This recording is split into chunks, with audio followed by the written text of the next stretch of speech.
Tara, trade tayo! Tara, trade tayo. 赢在中国。 Tara, trade tayo. Tara, trade tayo. Tara, trade tayo. Tara, trade tayo. Tara, trade tayo.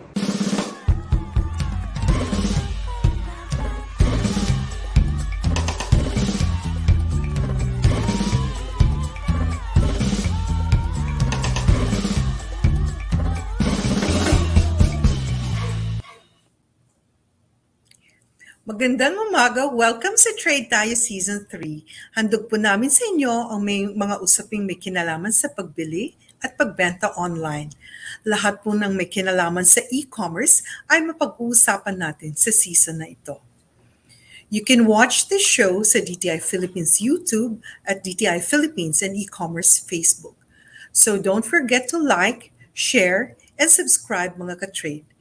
Ako po muli ang inyong host na si Cabochan. Welcome po sa ating 11th episode ng Trade Tayo Season 3 na pinamagatang All on Board, Move Businesses from Offline to Online. Yung episode po ng Trade Tayo ay makakasama natin si Assistant Secretary Jean Pacheco ng DTI E-Commerce Program Office. Mag-comment below para sa inyong mga katanungan at sasagutin namin yan ng live. Pero before we proceed dyan, at syempre po kagaya pa rin ng dati sa Sagot Kita segment, we will be discussing frequently asked questions or FAQs that you have sent. Makakasama rin natin, kaya simulan na natin ang kwentuhan natin today with our segment, Sagot Kita.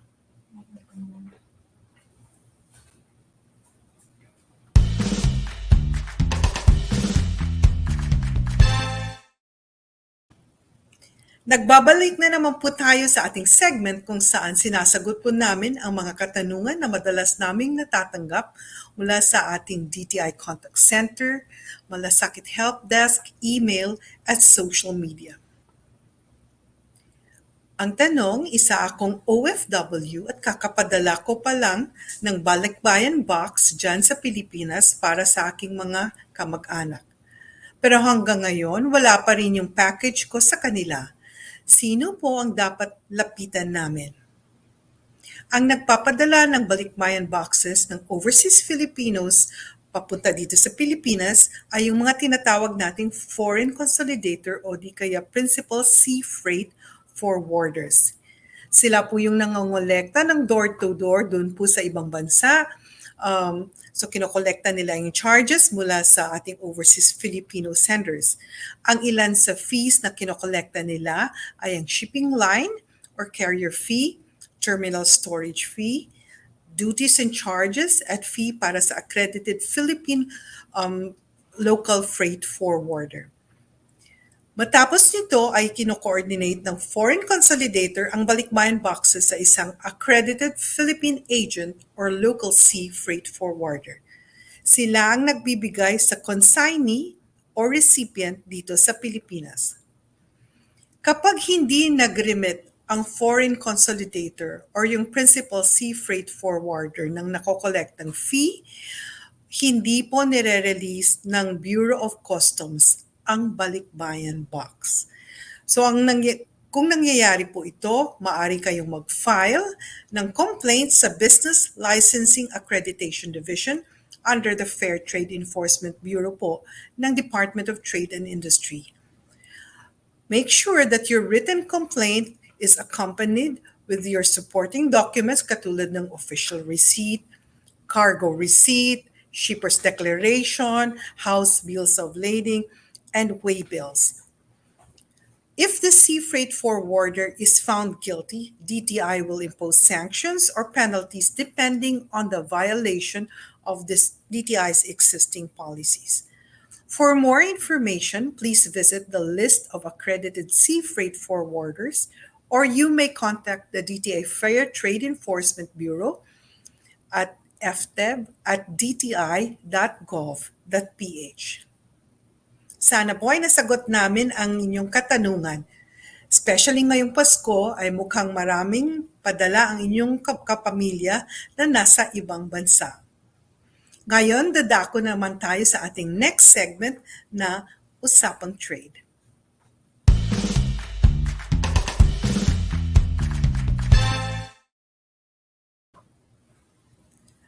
So dito na lang tayo sa ating segment na Usapang Trade. At ngayong umaga po, I'm very happy to welcome yung ating guest. Actually, hindi siya guest, siya talaga yung host. And nagkapalit lang kami ng role just for a few episodes this season. Yung aking BFF sa XCOM ng DTI E-commerce program office. So, Asec Jean, I was good. Merry Christmas, friend. Pasko na. Merry Tomorrow's Christmas. Oo. And I was smiling and giggling backstage kasi when you said ano to. Sabi ko, hindi, because that's what friends are for. yes, Merry Thank you. Christmas to you, friend. Oo. Oo, So, thank you for taking care of our season 3 no of Trade Tayo. So thank you so much to Asec Ann for keeping Trade Tayo alive and kicking. yeah, so mga ka-trade, you can expect Asec Jean to be back in season 4. But for this episode, alam mo, ang pag-uusapan natin talaga, Asec Jean, which is what we have been talking about the entire season. It's yung about everything about e-commerce. So, I think ito din talaga naman ang I think yung mga ka-trade natin really would like to learn more about it, and we have seen it dun sa whether you're a consumer or you're an MSME. So, pag sinasabi po nating online business, anong kaibahan, ng online business sa digital platform? Ay, nako. Thank you talaga naman. Thank you for that question. It's an opportunity for us in DTI to really share natin sa mga viewers natin and all our mga stakeholders yung mga definition para people will understand ang mundo ng e-commerce that I always talk about. So Asik Ann, 'di ba tayo no, ang pinaka-practical na sinasabi natin, online business, 'di ba? O ikaw ba'y nag-online business? Sa totoo lang, pag sinabi mong online business, generic siya. Kasi kung if there's anything that I have learned, 'di ba sabi ko nga sa iyo, Asek Ann, ako ay digital immigrant. So, hindi ako marunong, kung hindi ako na-assign ni Secmon dito sa e-commerce, hindi ako masyadong magiging maalam talaga dito at mga online shopping, no? Kasi ano ko, traditional. So, na-realize ko na ang online business pala po, ano po yan, maraming mga tinatawag na business model, no? Yung kanina ho, ang tanong kaagad ni Asek Ann is, ano ba yung difference na online with digital platform? Ayan, unahin na ho natin yung digital platform. Isa po siyang type, no? Na nita-type po natin yan as an online business kasi marami po ang online businesses. So, for example po, tinatawag natin digital platform, nakasama po dyan marketplaces. Ako, digital platform po, madaming klase pa rin ho yan, no? Yan ho yung mga na realize natin. So, pag digital platform, pwede kang marketplace. Ano ba yung marketplace platform? Ayan ho yung sikat na sikat sa lahat kasi lahat na halos ay bumibili sa mga marketplaces, mga Lazada, Shopee, Social media, Asec Jean. Yung sa Yes, social media na tinatawag na marketplace. Yes. Pwede So, ang din tawag yan. po doon, under din siya ng digital platform, pero ang tawag sa kanya, social media marketplace or social media platform. So, alam natin kung ano ho yun. Facebook, Instagram. Opo, Yes. di ba? Yun po yung, pwede na nga kayo mag-ano ng Viber, marami nagbebenta na, di ba ho? So, yan naman ang mga social media marketplaces. So, marami pa pong mga platforms, no? Nandiyan po yung payment platform. Pag sinabi namang payment platform, ayan po yung mga GCash, Paymaya, yan po. Basta ang ibig sabihin ho ng platform, they link the buyer and the seller, no? Yun ho yung meron po silang para silang nagfa-facilitate, no, ng negosyo, no, o ng isang transaction. So, Asec isa po Jean, yan. Yes. Is it accurate to say when you say linking the buyer and the seller that it's ICT enabled? When you say Yes. yes. So it's Correct. ICT and enabled. Okay. Opo, that's very, very correct. It's ICT enabled, kaya nga para siyang platform, 'di ba? Nakatungtong ka. So ano yung paano Mhm. kayo nagdidikit? It's a technology, 'di ba po? Yan ho Yeah. yung ICT. So tamang-tama po Asecan. So when you maybe I can already follow through on the online business. So nasabi ho natin isa lang ho, isang type po yung digital platform kasi ano ho sila nag-e-enable lang sila, pinagdidikit niya yung bumibili at saka yung nagbebenta, 'di ba ho? Like kung kayo ay magpupunta sa isang marketplace, Zalora, as I said, Lazada. Shopee, Lazada, bibili ho kayo. Actually, meron ho kayong merchant na na nandun sa Lazada, 'di ba po? 'Yun. So, Mhm. ang tawag po doon sa merchant na nasa loob ng Lazada, sa online business na ating dinedefine, ang tawag po doon ay online merchant. So, kung kayo po ay nagbebenta sa loob ng marketplace, kunyari po sa Facebook, marami po, 'di ba, sa marketplace Yes. Facebook. Pag kayo po ay nagbebenta doon, ang tawag po sa inyo ay online merchant. Merchant po, kayo po mismo yung nagbebenta sa loob ng isang digital platform, marketplace. Ang huling-huli po na magandang i-identify sa online business na tinuturing is yung e-retailer, no? Ito pong e-retailer, kung kayo po ay may website, tapos kayo ho ay nagbebenta ng direkto through your website. Usually po ito yung mga retailers, halimbawa, Shop SM. Ayan ho, Mhm. SM, alam mo natin, SM store, may mga brick and mortar. O kaya naman kanyo SM Mga Response. Ayan. supermarkets. Mga Yan po. supermarkets. Yes, diretso na, 'di ba? Asakan, pwede. Yes. Landers, yung diretso ka, meron silang brick Yes. and Yes mortar, and pero all. pwede ka ring magbenta sa Physical website store. mo. Yes, Oo. ang tawag nila e-retailer. So yun, Asakan, sobrang napahaba ang aking kwento. Hindi, pero actually talagang maganda din na sa umpisa pa lang na we understand these concepts para hindi din tayo nalilito as Jean, di ba? That's Na alam right. natin kung ano yung platform, ano yung e-retailer, ano naman yung online That's merchant, right. That's di right. ba? That's So, right. kasi nga interested lahat because nga ako din as Jean ha, I'm not a digital native, of course. We are digital immigrants. Yes, I'm also immigrant. So, medyo ano din ako, nangangapa din ako pag on the consumer side, syempre, yun yung tinitingnan din namin. So, yung sa pag nandun na yung consumers, they are using all these, whether shopping through an e-retailer or an online merchant. Um, pero I think what we would like to also encourage is yung ating MSMEs, di ba? Na Yes. they will use this technology to be able to expand their market. So how Yes. are we able to help them as lalong-lalo na madami sa kanila, lalo na yung micro, ay medyo talagang new to this and probably also the entrepreneur behind it is my age or older, di ba, na talaga namang needs some hand-holding. So what is DTI, through your office, of course, doing to help them out? Mm. I think this is like one of our proud I guess proud programs. You remember it was March, April when we had that COVID in 2020. You remember, no, Yes. Asek Ann? And I remember having been given that instruction by Secmon.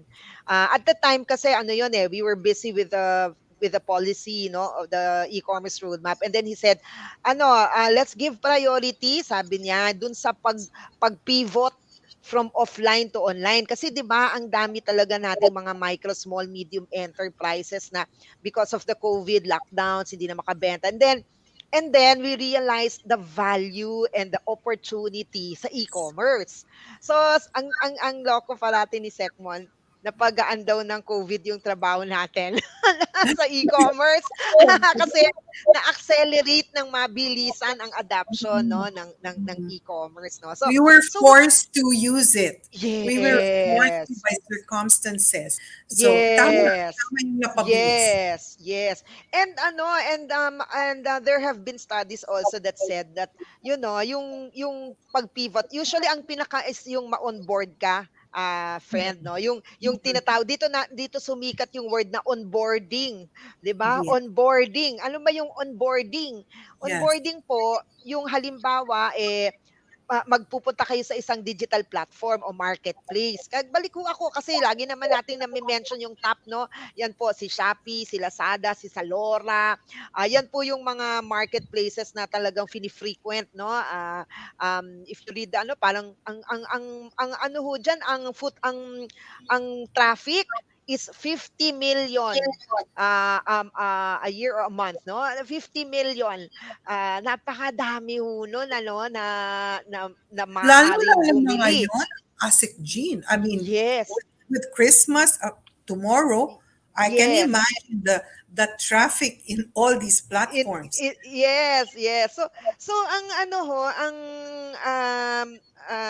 ang sinasabi ng ginawa ng DTI is paano ka maka-onboard, no? Ano ba yung onboarding? Yung ikaw ay makabenta ka dito sa mga platforms na ito. So ang ginawa ho natin, talagang we really requested help, and the private sector, the e-commerce ecosystem, banded together and help the department in making sure that we educate, create awareness, and promote, no, onboarding, no, in these marketplaces. Anong ginawa natin? Alam mo, very very simple lang. Talagang lahat ng mga platforms na nandyan na ano natin na tumutulong sa ating e-commerce roadmap, tinawagan natin sila at lahat po sila ay nag-share ng kanilang resources. Paano kanyo? Una, brinake natin yung myth and yung mga fake news na ang hirap diyan, mahal diyan. Hindi ko kaya mag-onboarding kasi balita ko mataas ang singil. Yun, inano ho natin, nag-create po tayo ng program. Ang tawag po dun sa program ay Control Biz Reboot Now. Reboot. Yes, yes. At, Very over the- successful program, Asec Yes, Jean. yes, thank you. Congratulations to your leadership there. Thank you so much. Talagang sobra hong happy kami sa Control Biz kasi ang dami-daming nag-attend, no, ng mga ano, actually pati lalo na yung Facebook. Alam nyo ho, ang ano ho natin, nakaka 40,000 po tayo na nag-participate. Tapos ho, pagka, di ba yung sa Facebook, minsan paulit-ulit and marami nanood, over 1 million na po tayo na mga nanonood nung mga sessions natin na yon. And what do they say? Tinuturuan, Asek, kung paano ka mag-onboard. Ano bang kailangan nyo? Ganon. So, simpleng-simple lang. Sabi, wala akong bayad pag kayo ay mag-onboard, di ba? Kasi yung iba, nagsasabi, uy, mahal yan, pag nag-onboard ka, kailangan mo hindi ho, ang sinasabi, may program tayo, libre naman po yung onboarding, no? Meron lang talaga kayong kailangan na handa ba kayo sa pagbebenta, no? Tuturuan ho nila kayo na paano mag-picture-picture. Tapos tuturuan ho nila kayo ng mga dapat na kailangan yung gawin para sa customer service. Lahat ho, marami silang tinuturo. At ang depende ho sa platform, no, ang kailangan lang ay your DTI permits, your TIN, yung may mga ganung simpleng requirement. At Asec, we've had very good feedback from the platforms that all of these efforts, I think, no, they also saw a little bit of some increase in the number of merchants that applied with their platforms. I guess what our MSMEs really needed is just for them to be familiar with what is out there, kasi nga ang sinasabi mo nga, Asik Jean, 'di ba, parang myth buster nga siya eh. Kasi Yes. there were some, the impression that it might be expensive, it might be difficult. Talagang yan, natanggal yan, yung myth na yan. And Yeah. even though just the simple, things na tinuturuan sila, like how to showcase, how to make sure that you at least have a business name registration, di ba? That's right. Yung mga tipong ganon. And this is how you also display your product. Yes. So yung para sa attractiveness kasi kung para din lang yung online store, Yes. brick and mortar store, kahit sa Tiangge, pag madami kayong hile-hilera kayo, how do you attract the attention of the Yes. buyer? Na pag Yes, tama. naengganyo sila. So, yun yung ginagawa talaga na very practical. But as you had said, Asec Jean, the feedback is that more and more of our MSMEs are there selling already. So, talagang Yes. that is, I think, that is the really a measure of the success That's of right. that That's right. particular program.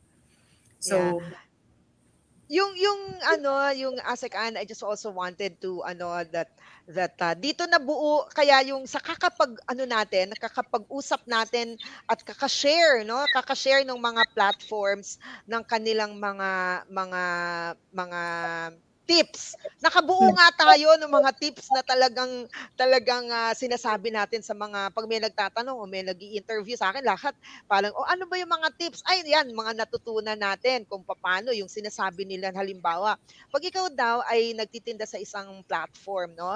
Nasa marketplace ka. So, kunyari biglang 'di ba may reviews, 'di ba? You are yes. your consumer protection. You always tell your consumers always do The reviews, reviews. 'di ba? Ganyan ka consumer side. So on the business side, sasabihin, huwag kayong magdadamdam kung ang review ninyo ay negative.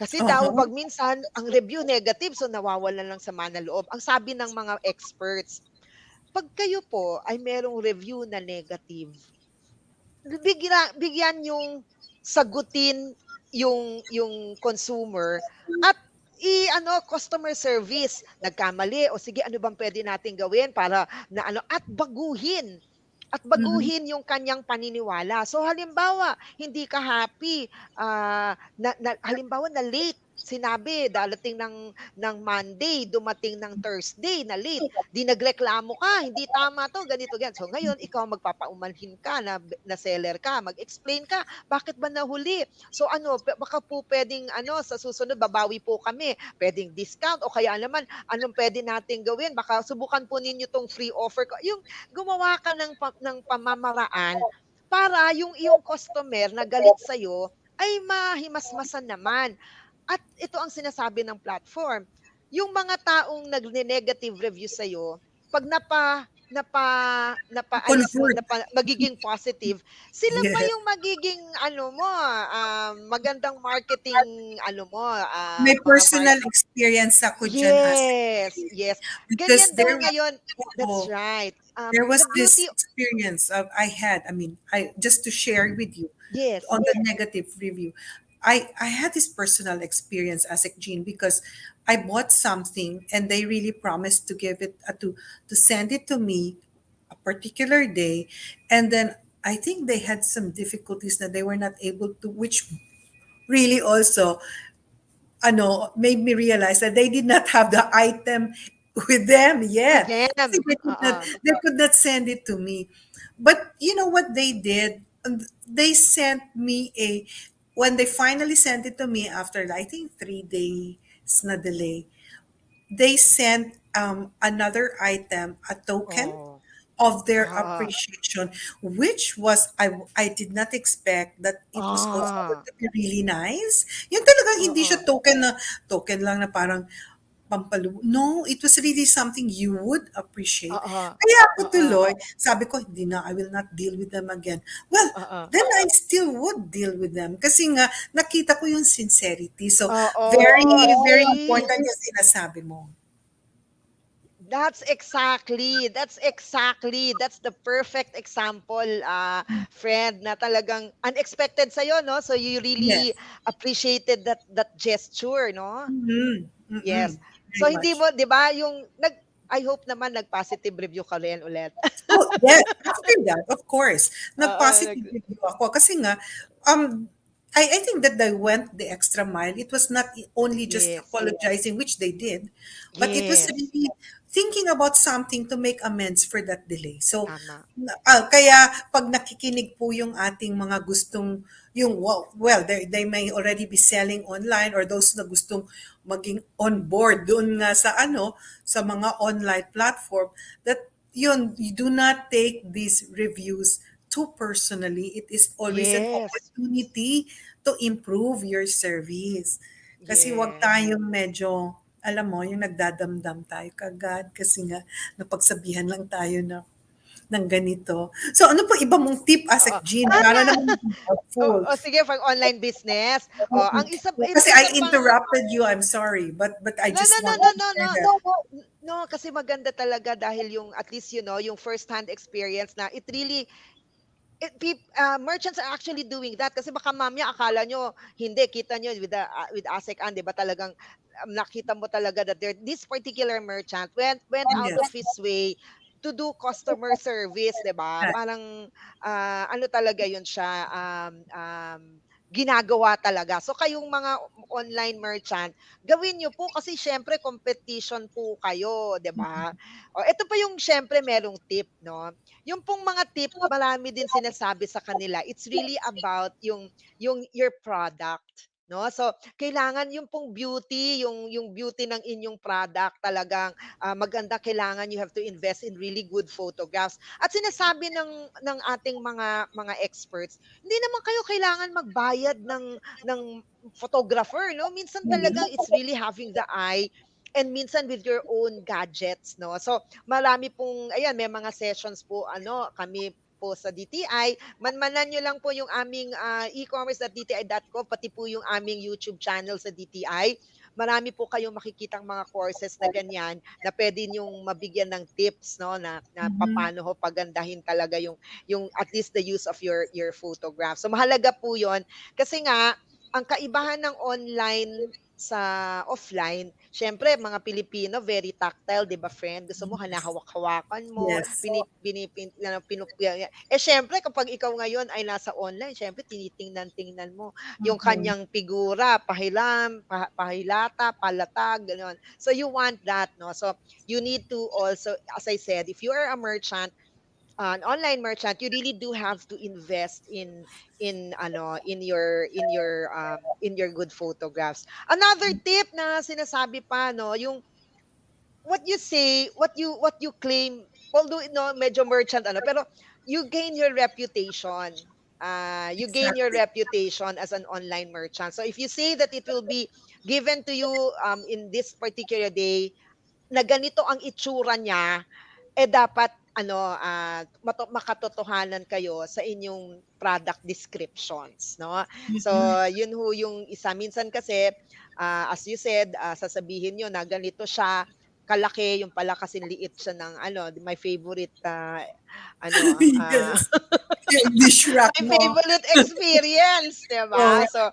So yun po, no? So masisira din po yung kayo sa merchant kung hindi po ninyo sinasabi yung talagang product description ng inyong binebenta, no? So Friend, kailangan po yun. meron din akong i-share kasi syempre nung you were away because you were studying, we had a guest na mentor siya sa ating kapatid mentor me project ng DTI, at saka yung tip niya is very practical. Ang sabi niya, pag ikaw nagbenta online, you yourself should be willing to buy that product. Diba? Okay. Kung kunyari, Yes. with your hard-earned money, pag Yes. nandoon na, nakita mo yan doon, will you be willing to part with your money to get that product? Dapat pati Yes. ikaw, kumbinsido ka dun sa produkto mo Yes. because ikaw ang magbebenta niyan. At saka yung sinasabi mo talaga na the photos must be able to reach out to and entice consumers kasi nga yun yung sa of all the senses, yun yung kailangan mong, you have to appeal to that particular sense kasi hindi mo siya maamoy, hindi mo siya mahawakan. It is always what you can see. That's So right. what So yung- what are the other tips, friend? Kasi nga Oo. I would also want us to be able to tackle also yung on the safety and security ng mga Ah, shops. Oo. oo.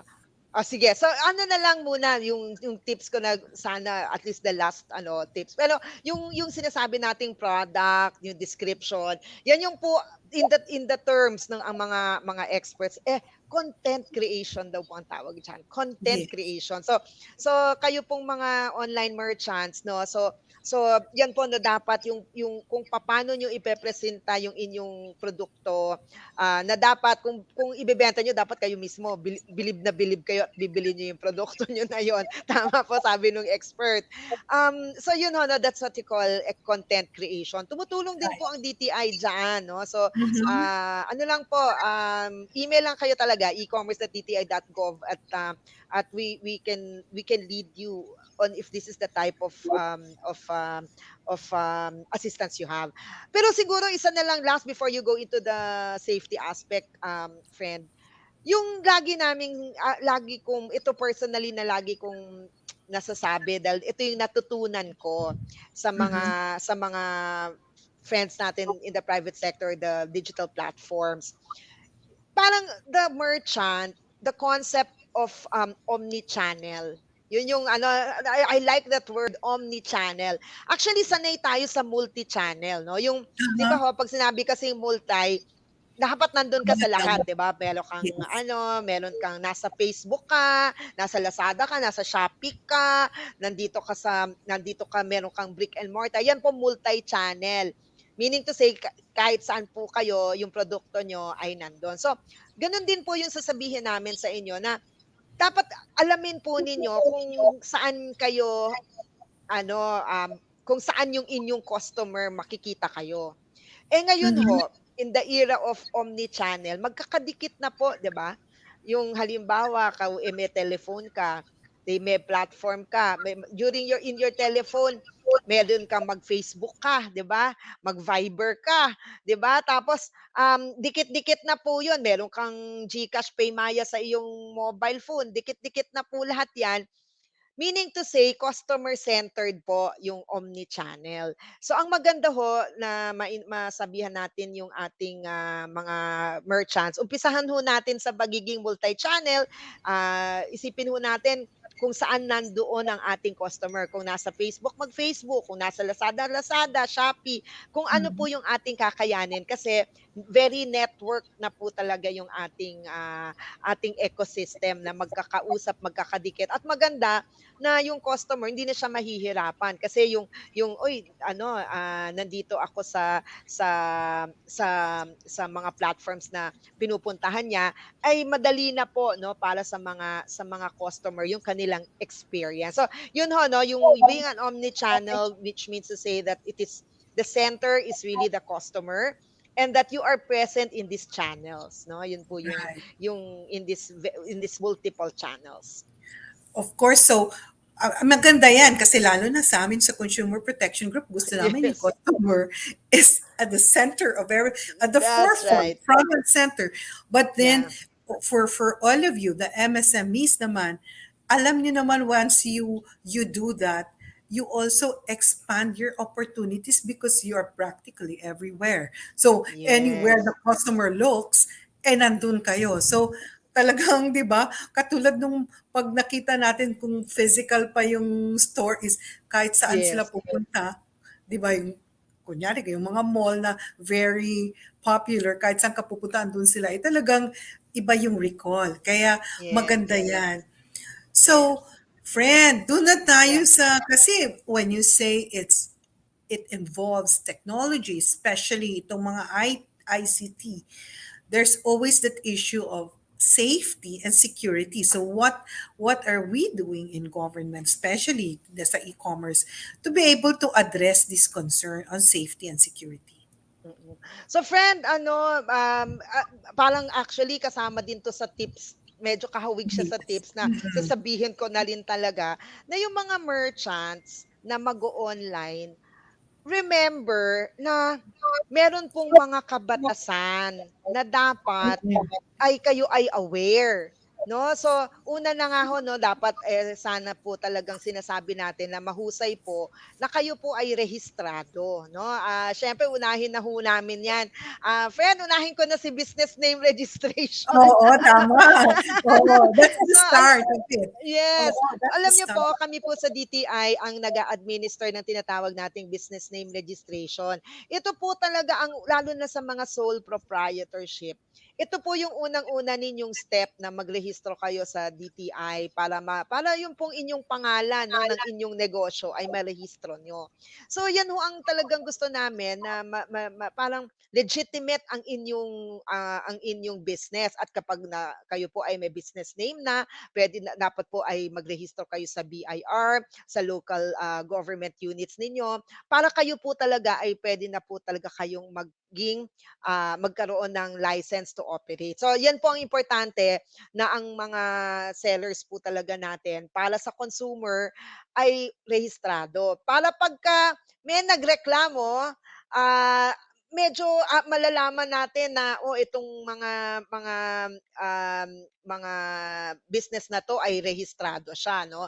At kayo po ay madi-distinguish kung hindi rehistrado. So kayo gusto ninyo na bumili sa mga rehistrado, 'di ba po? Yun yung una. Pangalawa po, bukod po sa Legitimacy. registration, yung Mm. permits, 'di ba, Asec?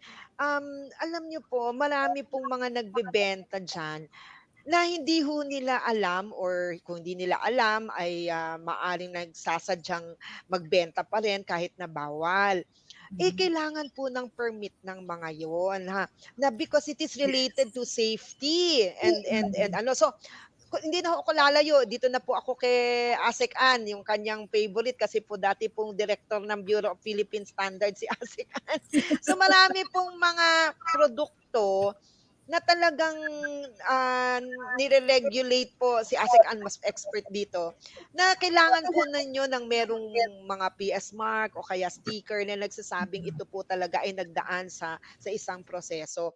Meron pong mga nagbebenta na wala hong ganitong mga Yes. standards so to speak. So, iyon po ay ginagawa ng grupo nila Asec Ann na binabantayan po na wag hong para for the sake of the consumers, we really need to make sure that that merchants whether online or offline no ay talagang nagbebenta lamang po ng talagang mga produkto na nagdaan sa isang proseso. Ang Yes. pinaka-practical ko na lang, Sec, yung dinulog sa atin ng Fertilizer and Pesticide Authority. Mhm. Ang dami-dami kasing plantita, no? Ang daming plantita sa atin na talagang marami pala diyan yung kunyari yung nagbebenta ng mga fertilizer. So, 'di ba minsan nire-repack-repack nila. Hindi po pala pwede 'yun. Na ang pwede lang magbenta ng fertilizer and pesticides are those na merong lisensya mula sa Fertilizer and Pesticide Authority. So, Tama. hindi po kayo pwedeng bumili ng sako-sakong fertilizer sa inyong favorite store tapos uwi ninyo at ipack nyo ng Tingi mo. tigki-kilo-kilo, ng tingi-tingi. Hindi po pwede yon, bawal po yon. Bawal po yon at pwede po kayong maano po ng Fertilizer and Pesticide Authority. So, Asek Ann, you're talking about what we are doing. We are working Yes. with Consumer Protection Group.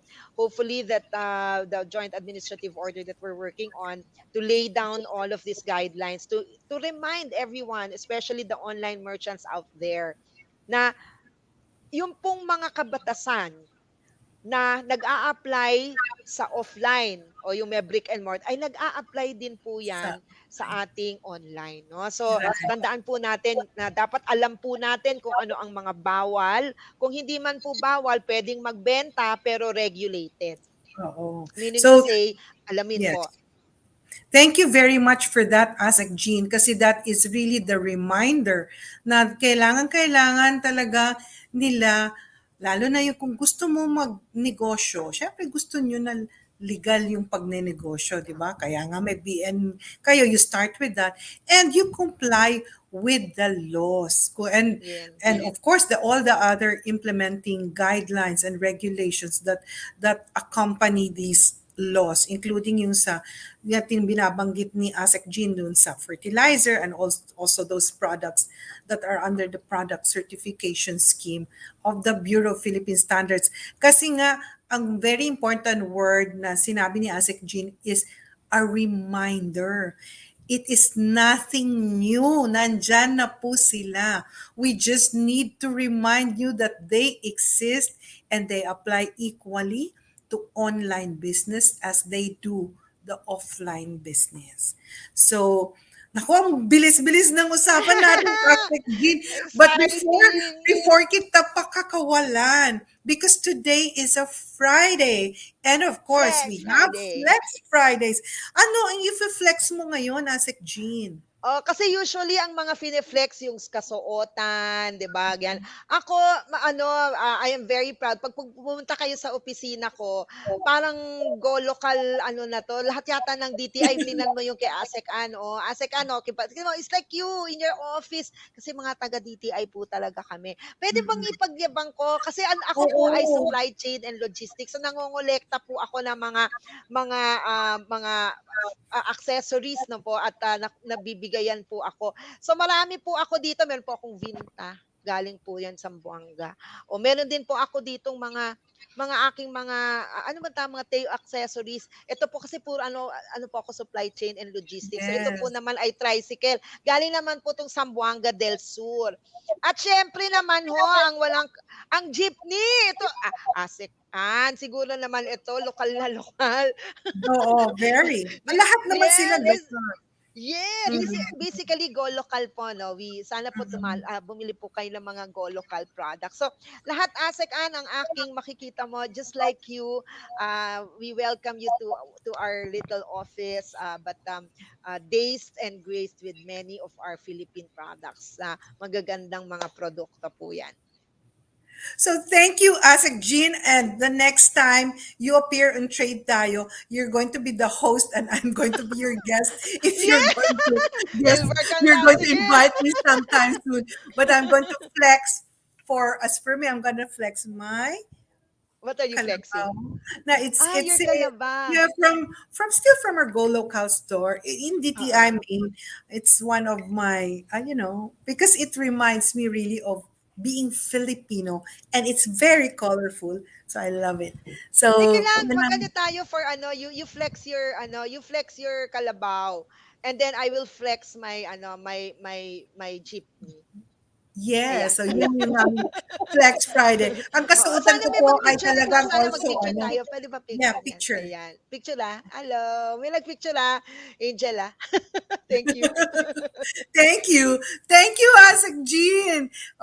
And talk to you soon. Merry Christmas to you. Thank you for taking over. Thank you so much. Thank you. That's what friends are for. Yes, truly. Thank you, friend. Salamat po. Salamat, everyone. Merry Christmas. Merry Christmas to you too. And we are now going to go to our next segment, na Kwentuhan Ka-Trade.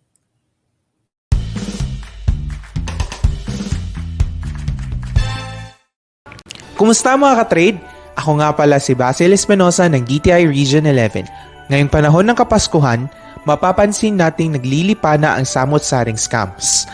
At ang mas nakakabahala ay mas lumawak pa at mas naging high-tech pa ito ngayong new normal. Ngunit, paano kaya natin maiiwasan ang iba't ibang scams tulad ng phishing?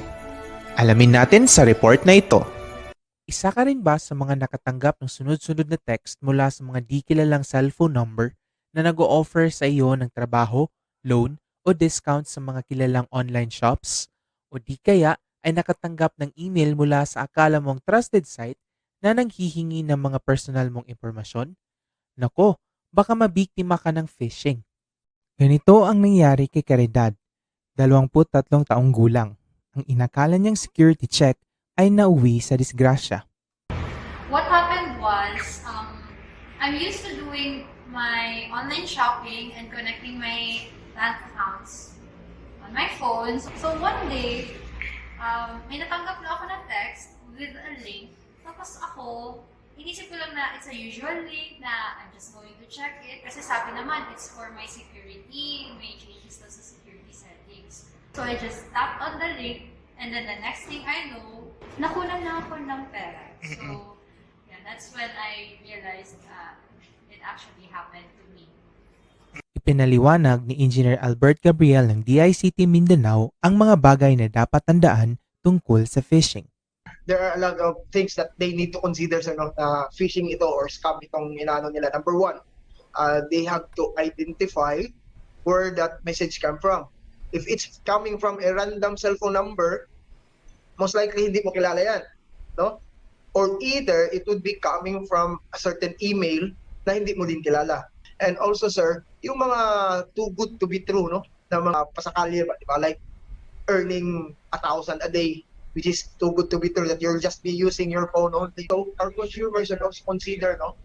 If they are gonna be doing an online banking, or either some contact centers that would contact them and asking them for bank credentials. Kasi yung mga bangko, hindi talaga yan sila tumatawag sa mga customer nila tapos naghihingi ng mga contact ng mga credentials. And they have also to consider yung mga URL address ng mga websites, no? If they are really legit or not. Dagdag pa niya, mas tumaas ang insidente ng ganitong scam ngayong pandemya. Last year, yung tinatarget nila for that particular cybercrime are those yung mga vulnerable, mga medyo hindi masyadong techy.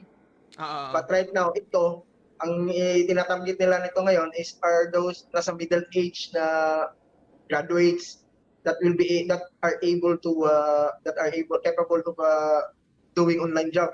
So medyo nagbago yung target nila na i-scam, di ba? Kasi nga, they're trying to use the opportunity na kailangan ng trabaho. Maraming nauna ng trabaho ngayon. Naitala ng Philippine Statistics Authority ang pinakamataas na unemployment rate sa bansa noong 2020 na umabot sa 10.3% o tinatayang nasa 4.5 milyong Pilipino. Karamihan sa mga apektado ay mga manggagawa na nasa gulang 15 hanggang 34 na taon. Sa kasalukuyan, tinatayang nasa 8.9% ang ating unemployment rate o katumbas sa 4.25 milyong Pilipino. Payo ng DICT upang makaiwas sa ganitong uri ng scams? We need to have a complicated password but easy to remember. I-activate natin yung mga security features ng ating mga computer equipments, no? Like yung firewall, tapos maglagay tayo ng mga antivirus. So we need to update our softwares para medyo kung mas bago, mas lesser ang chances na ma-hack siya. And also, use trusted softwares. Kung ikaw ay naging biktima ng online scam tulad ng phishing, sumangguni lamang sa pinakamalapit na tanggapan ng PNP, NBI o sa Cybercrime Investigation and Coordinating Center ng DICT. Maaari ring lumapit sa DTI upang ikaw ay mabigyan ng tamang gabay sa paghahain ng iyong reklamo. O ayan mga ka-trade, maging mapanuring consumer para iwas perwisyo. Muli, ako si Basil Espinosa ng DTI Region 11. Maligayang Pasko sa ating lahat. Thank you very much, Basil Espinosa from DTI Region 11, doon sa iyong vlog tungkol sa Scam Monster na online gadget giveaway. At dyan po nagtatapos ang ating episode ng Trade Tayo Season 3. All on board, move business from online or from offline to online. Don't forget to like and share this video, subscribe or follow our DTI Facebook pages and the DTI YouTube channel. Hit the notification bell for updates. And because it's a Friday, I would like to ask, how's everyone's Flex Friday? Last week, we featured the post of Executive Director Nelly Deliera of the DTI Philippines Trade Training Center flexing her hand-painted bag. For today po, Manila Fame shared Kevin Morales' work of art in the field of fashion as part of our Flex Friday. Kita mo naman ang ganda-ganda ng gawa ng Pilipino. So this Christmas, mga ka-trade, kung naghahanap pa rin po kayo ng ihahabol na regalo to your loved ones or if you want to buy something new for the new year, ito na po ang sign to buy locally made products for them. Merry Christmas mga ka-trade and thank you for watching. Muli po ako si Cabochan na nagsasabing, tara, trade tayo!